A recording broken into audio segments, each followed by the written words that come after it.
vous êtes économiste, certains doutent de la capacité de l'AES à créer sa propre monnaie, à regarder ces trois pays-là, et vous avez foi que ces pays-là ont, contrairement à ce que les gens pensent, la capacité de créer leur propre monnaie. Que le CFA est bien une monnaie africaine, c'est la première chose, parmi les 5 raisons. C'est bien une monnaie africaine parce que, comme je le disais, il faut... Ce n'est pas une monnaie africaine.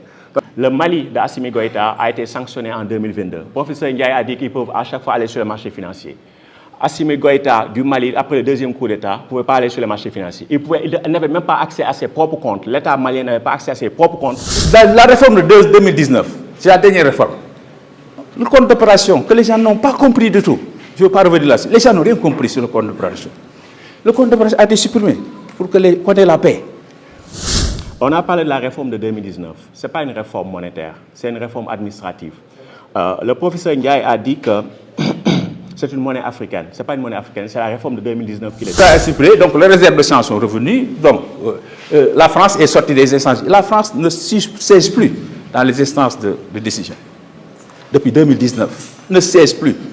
Il n'y a que des Africains et des professeurs d'université. Il faut être très clair. Le professeur a dit il faut que les réserves reviennent. J'ai noté ça. Ce n'est pas un langage approprié. Les réserves ne peuvent jamais revenir. Parce qu'il y a 17 pays africains aujourd'hui qui ne sont pas CFA, qui font fabriquer leurs billets à l'étranger. Pourtant, c'est des pays souverains, monétairement. La Gambie, le Dalasi ne se fabrique pas en Gambie. L'Ouguiya mauritanienne, ça ne se fabrique pas en Mauritanie. Pourtant, c'est des pays qui ont leur souveraineté monétaire, qui ont leur propre monnaie nationale. Attention, donc ne confondez pas fabrication de billets et droit de battre monnaie. Le droit de battre monnaie est bien pour nous, pour la BCEAO.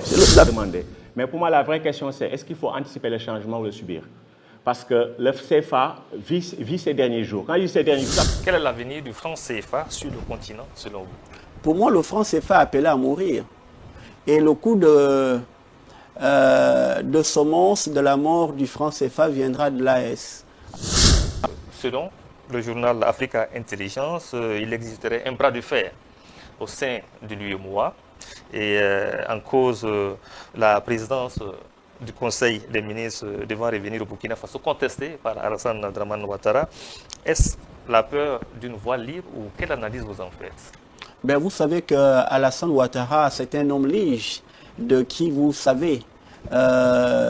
Donc, il ne fait que jouer son rôle de sous-préfet de qui vous savez.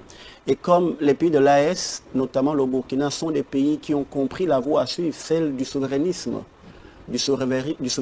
politique, économique, monétaire, pour le bonheur des populations effectivement de l'AES et notamment du Burkina Faso, ben, Alassane Ouattara, qui est un homme lige du système france-africain, ne peut pas ne pas nuire effectivement au Burkina Faso. Mais je pense qu'il se trompe. Et d'ailleurs, d'ici 5 mois, je pense que le problème sera réglé et je fais confiance au peuple ivoirien, démocratiquement parlant, de régler ce problème, mais son sort semble déjà scellé. Il y a 5 raisons pour ne pas abandonner le franc CFA. Je commencerai par dire que l'histoire est quelque chose d'évolutif. Il faut un esprit critique et dialectique pour comprendre l'histoire. Alors, tout ce que nous ont légué nos grands-parents n'est pas bon. Parce que si tout ce que nous avons légué nos grands-parents était bon, nous ne serions pas des musulmans aujourd'hui, ni des chrétiens. Donc l'histoire, il faut un esprit critique pour la lire et pour la comprendre. Donc c'est ça l'histoire du franc CFA. Donc quand j'entends ici les intervenants, j'ai l'impression qu'ils disent que vraiment, ils sont sortis du CFA, nous serons développés. C'est ça, j'ai l'impression. Sortez du CFA, vous serez développés. Sortez du CFA, vous serez développés. C'est ça. Alors qu'il y a 32 PMA en Afrique. 32 PMA. Le dernier classement fait sortir 32 pays africains sur 44 dans le monde. C'est le CFA qui a fait ça. Il y a 32 PMA africains, alors qu'il n'y a que 14 PMA, 14 pays africains. Et dans ces 14 pays africains, il n'y a que 11 PMA. Il n'y a que 11 PMA CFA sur 32 en Afrique. C'est le CFA qui a fait ça. Il faut qu'on regarde les choses de manière plus critique, de manière plus concrète. Donc le premier point, c'est de dire que le CFA est bien une monnaie africaine. C'est la première chose, parmi les 5 raisons. C'est bien une monnaie africaine parce que, comme je le disais, il faut lire l'histoire de manière dialectique. Il y a eu des réformes le nom du CFA a changé, ça tout le monde le sait. Mais il y a eu des réformes qui se sont passées. Et ce qu'on appelle la réforme de 1973, c'est la réforme de la rupture. C'est en 1973 qu'il y a eu la réforme de la rupture qui a fait que les États africains ont dit, nous, on ne veut plus de la BCEAO à Paris. On veut la BCEAO maintenant en Afrique. On la veut à Dakar et au Cameroun. Et c'est la première fois que les États africains ont dit, nous, on veut un gouverneur maintenant africain. C'est en 1973 qu'on a eu le premier gouverneur africain, Fadiga, alors qu'on est indépendant depuis 13 ans. Depuis 13 ans. Et c'est la même année, en 1972, qu'on a eu le premier recteur africain à Dakar. Il faut faire attention, l'histoire évolue. Il y a des problèmes, il y a des périodes de transition en histoire. L'université de Dakar appartient au Sénégal, et sénégalaise, et appartient au Sénégal depuis 60, mais le Sénégal n'a exercé sa souveraineté sur l'université de Dakar qu'à partir de 1972. Le premier recteur africain. Donc il faut faire attention, les choses évoluent. Donc 1973, vous avez donc cette rupture brutale, la banque est déplacée en Afrique, le gouverneur Fadiga, c'est le premier gouverneur africain, ivoirien. Donc ça, c'est des choses qu'il faut savoir. Pour montrer que ça, c'est une monnaie africaine, on aspire à plus de souveraineté. Vous pouvez connaître le slide. Donc la réforme de 2019, c'est la dernière réforme. Le compte d'opération, que les gens n'ont pas compris du tout. Je ne veux pas revenir là-dessus. Les gens n'ont rien compris sur le compte d'opération. Le compte d'opération a été supprimé pour qu'on ait la paix. Ça a été supprimé. Je n'ai pas fini, hein? Le compte d'opération est supprimé, donc les réserves de change sont revenues. Donc la France est sortie des instances. La France ne siège plus dans les instances de décision. Depuis 2019, ne siège plus. Il n'y a que des Africains et des professeurs d'université, etc., qui décident de la politique monétaire. Slide. Il y a une chose aussi dans l'opinion. Il ne faut pas que les gens confondent droit de battre de la monnaie, droit de battre monnaie et fabrication de billets. Ce qui est important, c'est le droit de battre monnaie. Le droit de monnaie, c'est ça la souveraineté monétaire. Moi, j'ai le droit de dire, de battre ma monnaie, de faire circuler la monnaie. Donc, c'est parce que si vous vous focalisez sur la fabrication de billets, vous allez vous tromper. Parce qu'il y a, vous allez vous tromper. Allez-y. Parce qu'il y a 17 pays africains aujourd'hui qui ne sont pas CFA, qui font fabriquer leurs billets à l'étranger. Pourtant, c'est des pays souverains, monétairement. La Gambie, le Dalasi, ne se fabrique pas en Gambie. L'Ouguiya mauritanienne, ça ne se fabrique pas en Mauritanie. Pourtant, c'est des pays qui ont leur souveraineté monétaire, qui ont leur propre monnaie nationale. Attention, donc ne confondez pas fabrication de billets et droit de battre monnaie. Le droit de battre monnaie est bien pour nous, pour la BCEAO. C'est la BCEAO qui aimait la monnaie. Parce qu'un conteneur de billets qui quitte la France, qui vient en Afrique, ce n'est pas de la monnaie. Hein? Ça devient monnaie que lorsque la banque aura mis ça dans le circuit. Donc, il ne faut pas faire confondre billets fabriqués, imprimés et monnaie. Ce n'est pas de la monnaie. Tant que la Banque centrale n'a pas mis ça dans le circuit. Je disais tout simplement qu'au départ, que vraiment, comment dirais-je, il ne faut pas avoir à l'esprit que sortir du CFA, vous serez développé. Il n'y a aucune étude sérieuse, je n'ai pas vu encore une étude qui a mis en cause, qui a fait le lien de causalité entre, comment dirais-je, le sous-développement des pays, ou bien entre la croissance économique dans nos pays et le CFA. Je n'ai pas vu d'étude qui dit que voilà, c'est à cause du régime de France, du régime CFA. Je ne parle pas des articles de presse que moi j'écris, ou bien d'autres écrivent dans Le Soleil, dans Wolf, etc. Je parle des études scientifiques. Il n'y a pas d'article qui dit que voilà, c'est le CFA. Moi, j'ai essayé de faire ce travail-là en 2019 avec un collègue comme là. On a fait ce travail en 2019 pour voir dans la CEDEAO, est-ce qu'on peut dire que le régime de change est facteur de croissance ou non. On a trouvé que non, il n'y avait pas de lien. Vous pouvez l'article là, si vous voulez, je vous le donne après. On a vu qu'il n'y a pas de lien entre la croissance économique à long terme et le régime de change. Donc, il faut voir autre chose pour expliquer nos performances. Mais si on reste seulement aux performances, je fais ça pour vous dire que ce que les gens disent n'est pas vrai. Quand vous regardez le taux annuel moyen entre 2010 et 2022 est de 4,9%, supérieur à celui de la ZMOA. La ZMOA, c'est le Ghana, la Gambie, c'est les autres pays de la CEDEAO. Donc, on voit que le taux de croissance, allez-y, graphique, voilà. Croissance annuelle entre 2010 et 2022. Ce taux de croissance est calculé sur le PIB réel. Hein? Donc, quand vous dites qu'il n'y a pas de croissance, c'est faux. Parce que les salaires des fonctionnaires ont augmenté, le budget de l'État a augmenté. S'il n'y a pas de croissance, ce n'est pas possible. Donc, soyons sérieux. S'il n'y a pas de croissance, le budget de l'État du Sénégal n'augmente pas. Les salaires des fonctionnaires ont bien augmenté. C'est fait à quoi, etc., etc. Regardez 2010 à 2022, regardez les taux de croissance dans le monde. Le taux de croissance moyen de l'UEMOA est supérieur à ceux des autres pays de la ZMOA, Ghana, Nigeria, Sierra Leone, etc. Il est même supérieur à la moyenne de l'Afrique sud au sud du Sahara. Ça, c'est les données Vous pouvez trouver dans le site de la Banque mondiale, WDI, World Development Indicators. Allez-y. Alors là, c'est une autre... L'inflation, n'en parlons pas. Nous sommes les champions presque du monde de l'inflation. Regardez. Quand vous avez 30% en moins d'inflation, et là, regardez, vous avez moins de 2%. Mais l'inflation, c'est très important. Nous avons une population à faible revenu. L'inflation va comment dirais-je, amenuiser le pouvoir d'achat des populations. Et si l'inflation amenuise le pouvoir d'achat, qu'est-ce qui se passe? La demande baisse et l'offre va baisser. C'est pour ça que nous sommes en train de faire un travail avec mon équipe et on est en train, ce travail bientôt sortir, on a montré dans ce travail que l'inflation avait un impact négatif sur la croissance de la Z-Noire. On arrive à ce résultat-là. Donc ça va bientôt sortir. Donc ici, vous voyez, c'est pourquoi l'inflation est dangereuse. Parce que s'il y a de l'inflation, les taux d'intérêt aussi sont élevés. Les gens vont emprunter à des taux élevés. Les investissements seront pénalisés. C'est pour ça que l'inflation, le premier ennemi d'une monnaie, c'est l'inflation. Parce que si vous n'avez pas une monnaie qui peut conserver son pouvoir d'achat, cette monnaie-là ne remplit pas sa troisième fonction. Sa troisième fonction de réserve de la monnaie, c'est la fonction de réserve de valeur. Donc là, ma présentation a pour objet de détruire l'argument selon lequel si vous sortez du CFA pour avoir votre propre monnaie nationale, ça va être la catastrophe. Parce qu'en fait, ceux qui défendent le franc CFA, ils ont, disons, un argument. Le premier, en fait, l'argument, c'est de dire que les pays CFA ont la stabilité monétaire. Les non-CFA n'ont pas la stabilité monétaire. Et ne pas avoir la stabilité monétaire, c'est catastrophique. Donc, si le Sénégal sortait, par exemple, ça allait être catastrophique. Mais qu'est-ce que la stabilité monétaire? On ne sait pas. Est-ce que là, c'est une bonne chose? On ne sait pas. Comment on la mesure? On ne sait pas. Et c'est ça qu'on va voir.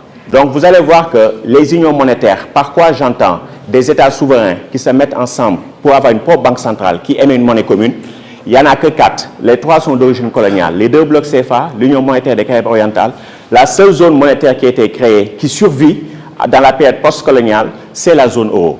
Et donc tout ça, ça représente 7% de la population mondiale. Les autres pays ont leur propre monnaie avec des fortunes diverses.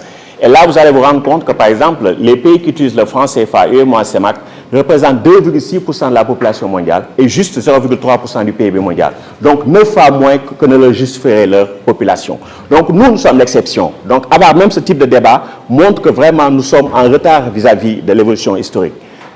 Slide. Et donc, souvent, l'une des raisons qu'on donne pour les unions monétaires, c'est que ça permet de doper le commerce. Là, c'est un rapport qui a été fait par Afreximbank, qui a été publié en décembre 2023, et qui montre que l'appartenance à la zone CFA n'a même pas favorisé le commerce intracommunautaire.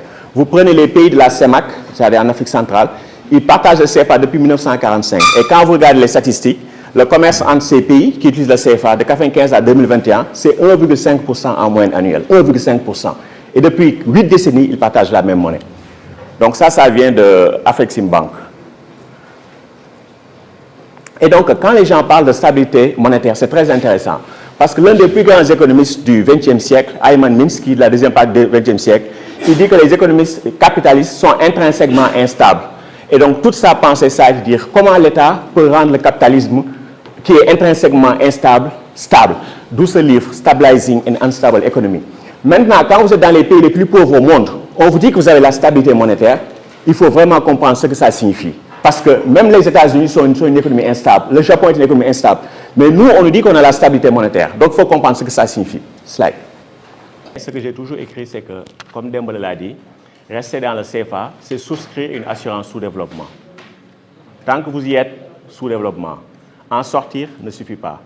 Parce que la monnaie n'est qu'un instrument. Et comme le professeur l'a dit ici, instrument au service de quel projet, quelle économie. Si nous restons dans l'économie coloniale, je vais recommander de rester le CFA. Mais si on a des gouvernements qui ont une ambition de transformation économique et industrielle, je leur dirais qu'avec le CFA, vous ne pouvez rien faire. Il faudra autre chose. Et la monnaie seulement ne suffit pas, il faut aussi la finance. Parce que là, les moyens de paiement qui circulent sont créés par les banques. Et donc, il n'y a pas de développement économique. Il n'y a aucun pays qui soit développé économiquement sans qu'il y ait un contrôle national sur le système financier, bancaire et financier. Donc, on a beau défranciser le secteur financier, mais il reste toujours sous la coupole de l'étranger. Et donc, dans ce cas, vous ne pouvez rien faire. Les crédits à l'économie sur PIB, etc., ça, c'est des indicateurs très frustrants parce que généralement, il y a ce qu'ils appellent les 50 les plus grosses entreprises, qui consomment les crédits bancaires. Et donc, il y a 50 entreprises qui consomment presque un tiers des crédits bancaires dans la plupart des pays. Parfois même, c'est près de 50%. Donc ça veut rien dire. Il faut un contrôle. En tout cas, si vous connaissez un pays qui soit transformé économiquement, comme la Corée du Sud, avec un système bancaire dominé par l'étranger, vous me direz. Et donc, on a parlé de la réforme de 2019. Ce n'est pas une réforme monétaire, c'est une réforme administrative. Le professeur Ndiaye a dit que c'est une monnaie africaine. Ce n'est pas une monnaie africaine, c'est la réforme de 2019 qui le dit. Si vous voyez, le Parlement français a décidé de, entre guillemets, de changer l'accord, parce que c'est un accord budgétaire qu'il y a entre les pays CFA et le Trésor français. Ce n'est pas un accord monétaire dans le langage de la zone euro, parce que ça a des conséquences juridiques. Et donc, dans le rapport qui a été fait par un député qui a des origines sénégalaises, qu'est-ce qui a été dit dans ce rapport? Quand Macron et Ouattara, à Abidjan, ont annoncé le 21 décembre 2019 que le CFA allait être réformé, la Banque centrale n'était pas au courant, ni les acteurs financiers. Ça, c'est écrit dans le rapport parlementaire de la France. Ça a été décidé par Emmanuel Macron tout seul avec Ouattara. Et pourquoi ce n'est pas une monnaie africaine? C'est que quand il y a eu cette prétendue réforme, le Mali d'Assimi Goïta a été sanctionné en 2022. Le professeur Ndiaye a dit qu'ils peuvent à chaque fois aller sur le marché financier. Assimi Goïta du Mali, après le deuxième coup d'État, ne pouvait pas aller sur le marché financier. Il n'avait même pas accès à ses propres comptes. L'État malien n'avait pas accès à ses propres comptes auprès de la BCEAO, auprès du système financier domestique. Ils avaient fait ça à Gbagbo en 2011. En juillet 2023, ils ont fait ça au Niger. Qu'est-ce que le gouvernement nigérien a fait? Ils ont mis en prison le directeur national de la BCEAO au Niger. Ce n'est pas une monnaie africaine. Donc il faut être très clair. Le professeur a dit il faut que les réserves reviennent. J'ai noté ça. Ce n'est pas un langage approprié. Les réserves ne peuvent jamais revenir parce que c'est des dépôts. Qu'est-ce qui s'est passé? Quand vous regardez les états financiers de la BCEAO, parce que les réserves de change, c'est des écritures. Et donc, nous, on est tenu de fixer notre monnaie à l'euro. Donc, il faut qu'on accumule les dépôts en euros. Avant, qu'est-ce qui se passait? On prenait les euros, quand on a des dollars, on les convertit en euros, on dépose 50% auprès du Trésor français. Après, ils ont dit on supprime le compte d'opération. Qu'est-ce qui s'est passé? Ils ont pris l'argent des réserves, ils ont acheté des titres de dette en euros, du gouvernement français sans doute. Généralement, j'explique ça en disant que c'est passé de la poche gauche à la poche droite du Trésor français. Donc, ceci n'est pas notre monnaie, clairement. Et donc, si quelqu'un dit qu'on peut sanctionner financièrement des pays voisins, Niger, Mali, Côte d'Ivoire, et on dit que ça c'est une monnaie africaine, donc ce que signifie africain, je ne sais pas. Et donc, ça c'était des préalables parce qu'on est à l'université, donc il faut être très clair. Quand j'ai montré un tableau montrant une corrélation, bien entendu, entre l'appartenance à la zone franc et les coups d'État, ce n'est pas pour dire que c'est le CFA lui-même qui crée les coups d'État. Mais le fait d'être dans le CFA, ça signifie une absence d'indépendance politique. De sorte que la France a été souvent présente pour orchestrer des coups d'État.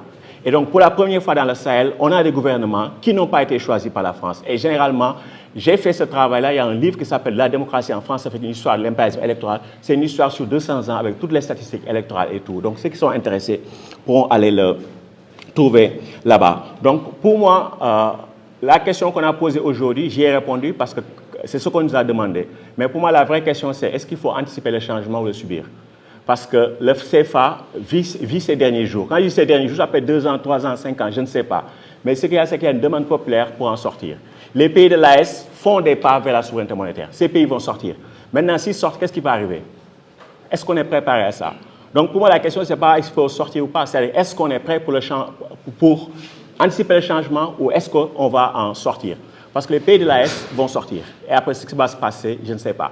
Et quand on fera sortir la France, pour moi, ce sera aussi la fin. Parce que jusqu'à présent, si on a été ensemble, c'est parce que la France qui l'a voulu. Ça, c'est difficile à dire, mais c'est la vérité. Donc, quand on fera sortir la France, le Sénégal n'acceptera pas que le Côte d'Ivoire donne des dictats et vice-versa. Quant à la monnaie éco, elle ne verra pas le jour en 2030. Si vous regardez les projections, par exemple, du FMI pour le 50, jusqu'en 2030, le ratio dette sur PIB sera stabilisé au mieux à 100%.